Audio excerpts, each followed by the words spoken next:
From the National Catholic Register, this is Register Radio, bringing light and clarity to the news and topics that affect your life. Pope Leo XIV met at the Vatican recently with diplomats accredited to the Holy See and had a very important message for them on life, the human person, and the power of language. This week on Register Radio, we're joined by Frank Rocca, the Vatican editor for EWTN News.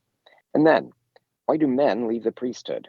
We talked to Stephen White, executive director of the Catholic Project, to help answer that question. Hello, I'm Matthew Bunson, host of Register Radio and EWTN News' vice president and editorial director.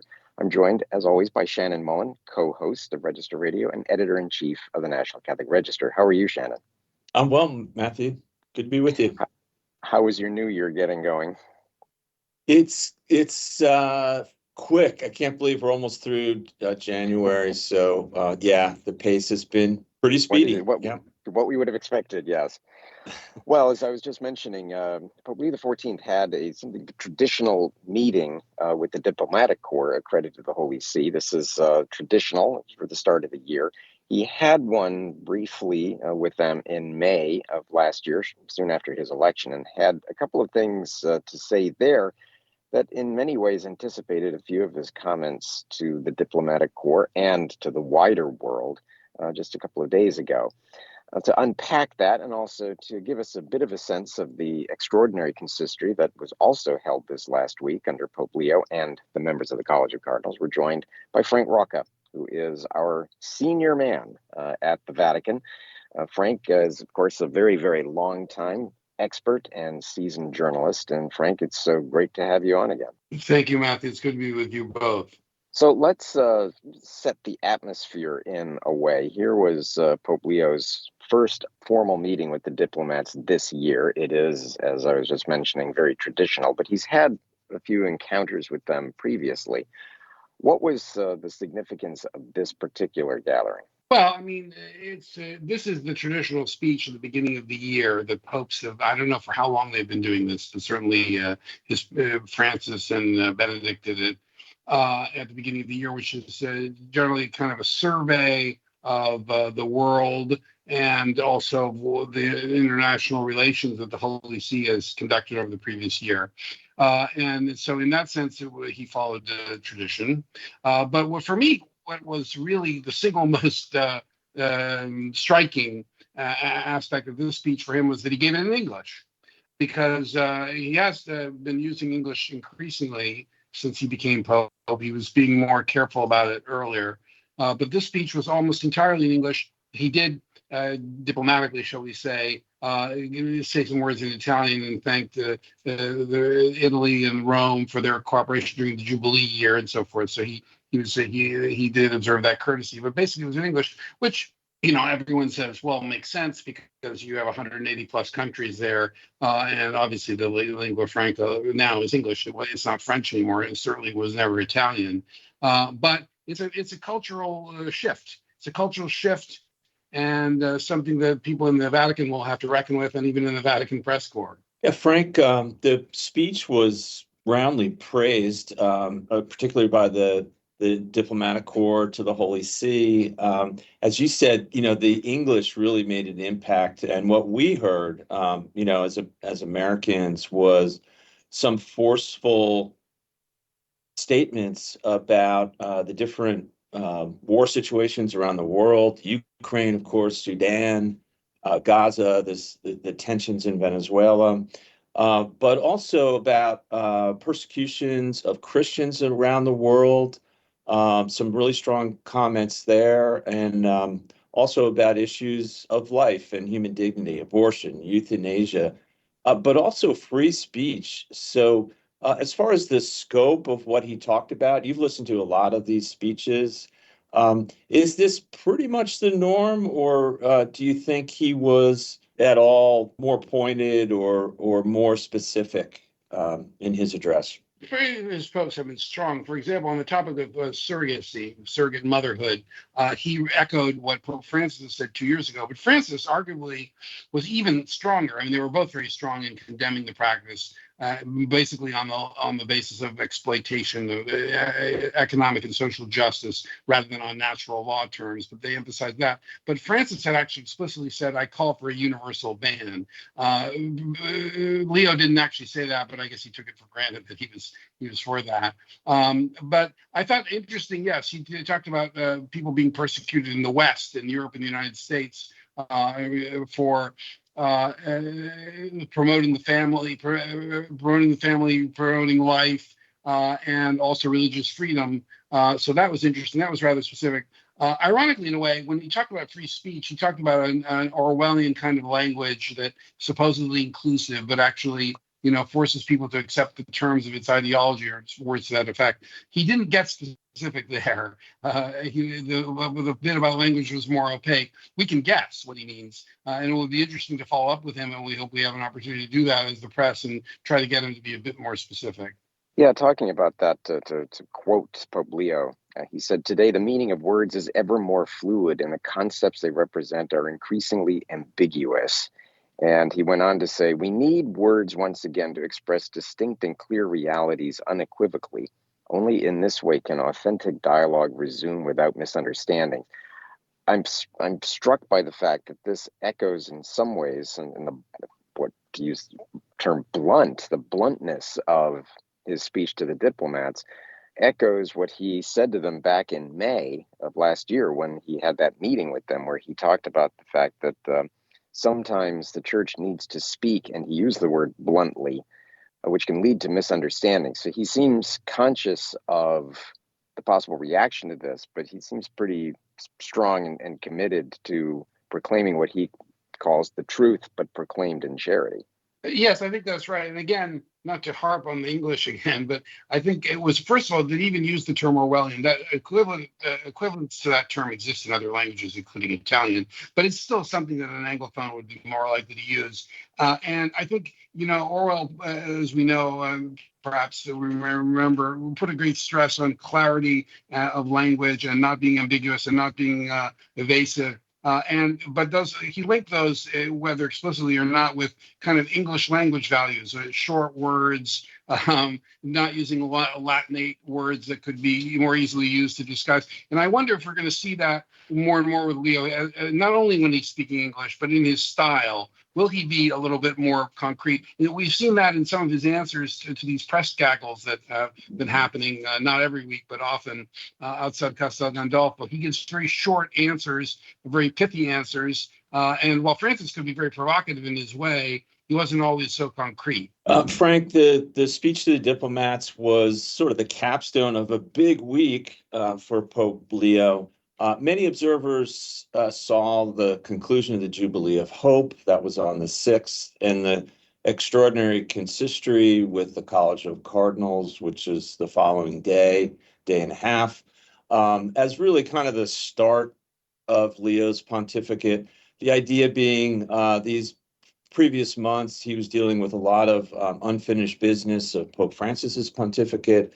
That's kind of largely wrapped up, and that we would get a better, clearer picture of Leo's own priorities. Do you think that happened? Do you see his agenda any clearer after last week? Well, I do think he's unveiling himself, shall we say, his values and his agenda gradually. I think one thing you didn't mention that also fits into that is he began a new series of talks, catecheses at his weekly public audience, in the first weekly public audience of the new year. He said, "I'm going to start going through the documents of Vatican II." Now, that's very interesting because we remember that, for example, Benedict, in his first year as Pope, laid out a kind of agenda for, promoting what he called the hermeneutic of reform and continuity with tradition. In other words, a reading of Vatican II that stresses continuity, not rupture, right? And then we know that, for example, with liturgy, he brought back the Latin Mass for those who wanted it, and that sort of thing.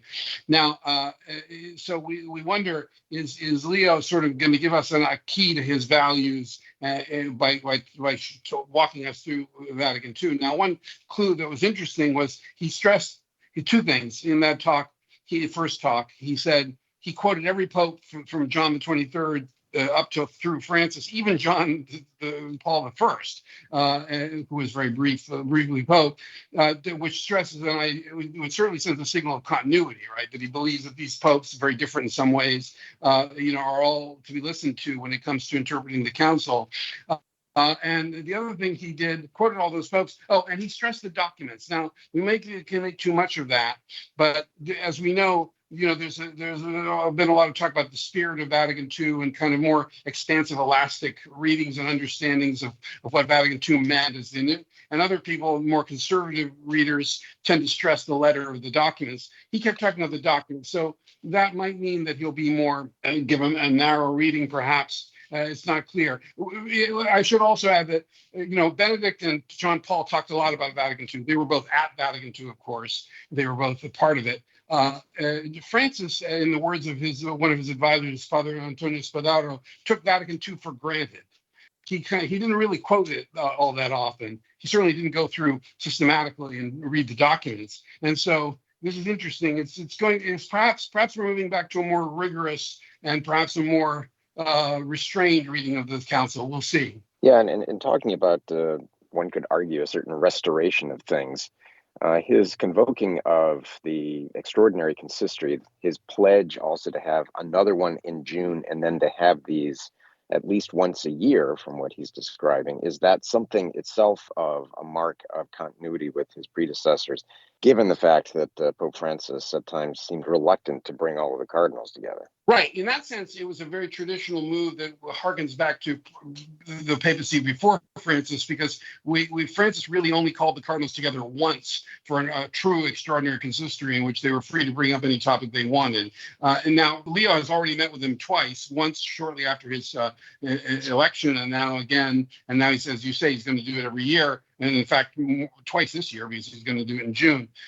So that's listening to the so-called Pope Senate, as the College of Cardinals is traditionally known. And the cardinals, once had a lot more power even than they do now. Typically the cardinal prefects really ran the curia in Rome. And so going back to them, that's very traditional. On the other hand, and this is very much on the other hand with Leo, he used the format that Francis introduced for the Synod, which is people sitting around round tables, and discussing and arriving at some kind of consensus. So he does invoke synodality, which was a favorite word of Francis. So again, we don't know yet. Is he just trying to sort of appease everyone and sort of balance everything out, or to what extent is he going to retain Francis's idea of the Synod as a more inclusive, shall we say, group, which include members of the laity sitting side by side with bishops and cardinals. On the other hand, Francis's synodality, the way it worked in practice, was much more controlled. The themes were controlled. Everything was confidential. People were directed as to how they were supposed to dialogue. This might be a more open approach for the cardinals. So it's still evolving. We'll see what Leo's concept of synodality really means. And we'll appreciate even more his style of governance and where he wants to take the church. Well, Frank, as always, a pleasure to have you, and thank you again for everything you do. Well, thank you both. Thank you, Matthew, Shannon. When we come back, we explore the question of why men leave the priesthood. We talk with an academic who's trying to find out exactly why. This is Register Radio. Please stay tuned and don't go anywhere.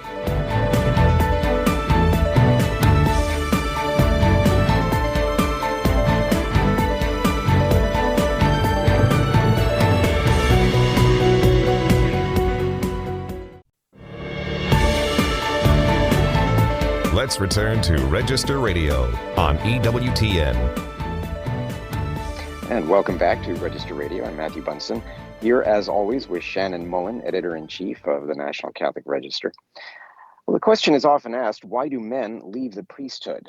And researchers have set out to figure out exactly how many priests are leaving ministry and what can be done to prevent it, especially younger priests. It's an important phenomenon. It's an important reality for the Church. Stephen White, Executive Director of the Catholic Project, a noted education and research body that focuses on Catholic clergy and lay people to address the pressing issues in the Church, such as why do men leave the priesthood, joins us now, and I'm delighted to welcome you back, Stephen, to Register Radio. I know you've been on before. It's good to be with you both. Well, let's start with the question of the Catholic Project, because I think this is you're an important body, and I'm not sure how many people are aware of what you do and why you exist. Yeah, well, we began in early 2019, so almost 7 years ago, basically in response to the abuse crisis that was sort of rocking the church in 2018 and early 2019.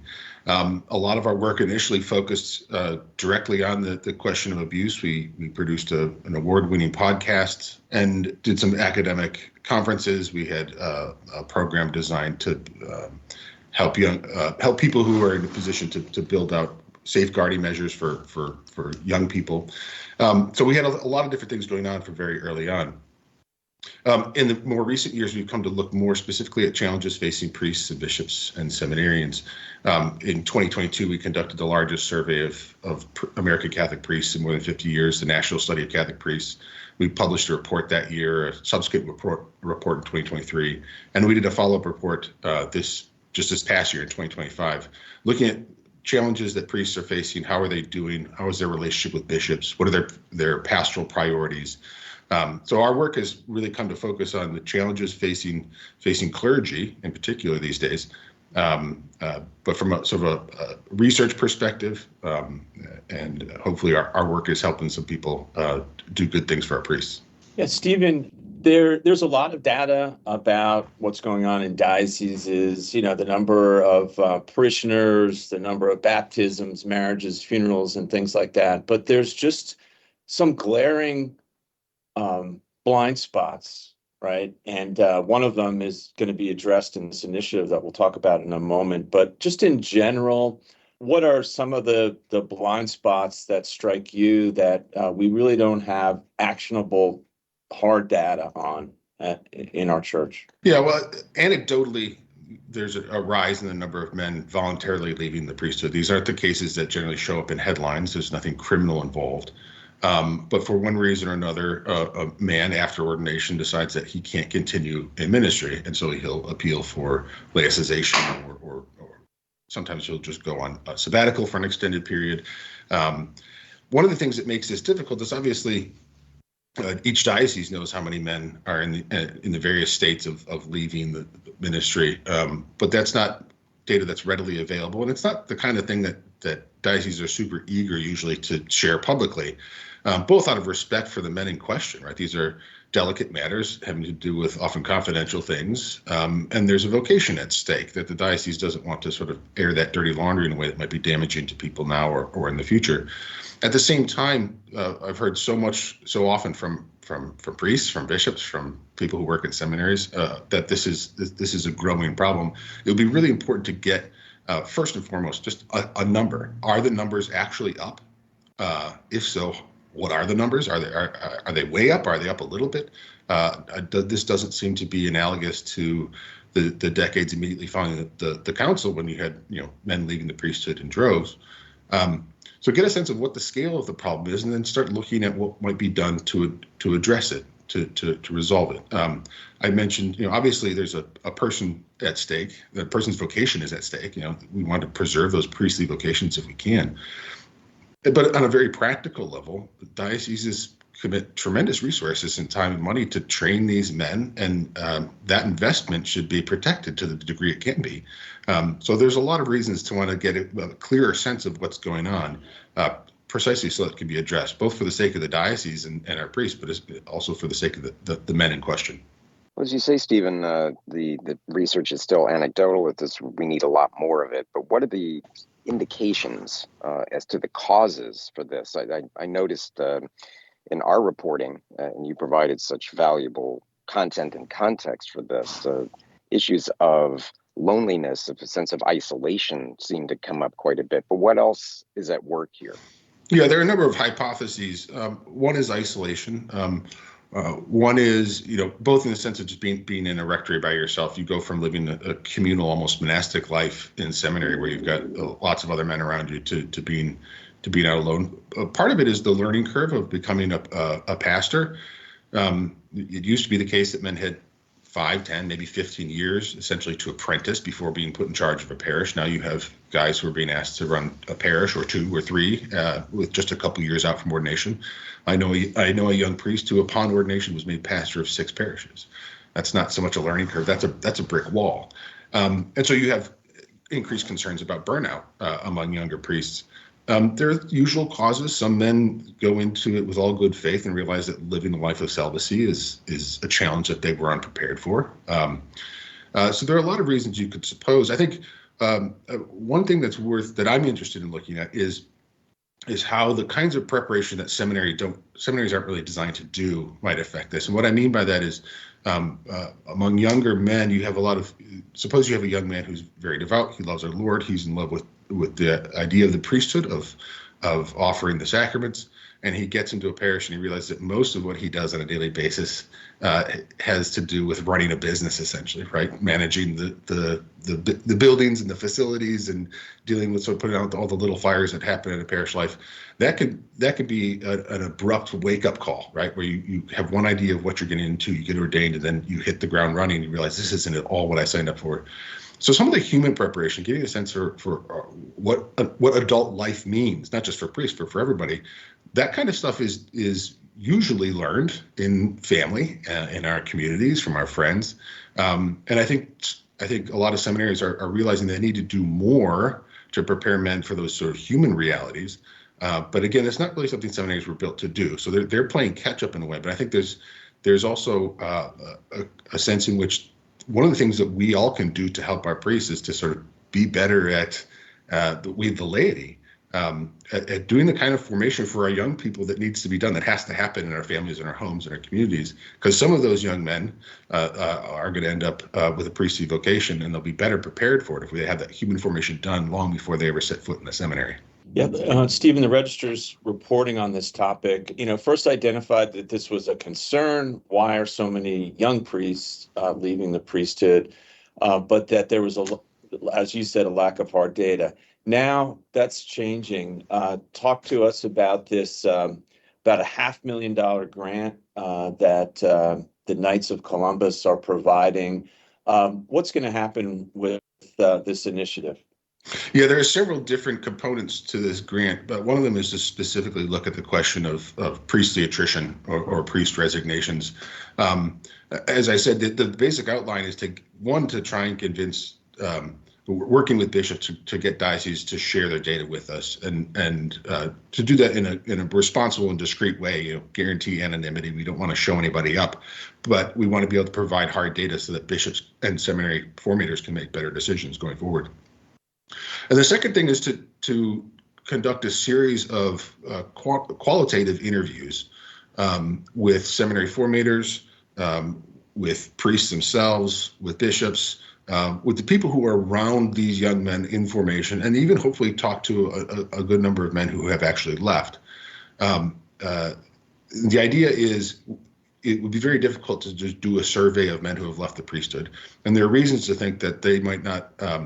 That the answers we would get from such a survey would be a bit unusable, in the sense some of these men might bear a grudge, some of them might be unhappy, some might be perfectly fine with how things have worked out, but that would be hard to sort out.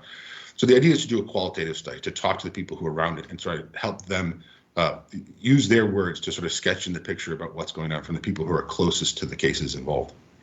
Yeah, Stephen, the dimensions of this, so we're obviously focusing on the United States, but do you anticipate that this is also a global reality? And sort of connected to that, what levels of cooperation are you seeing or anticipate from the hierarchy, given the significance of these possible departures?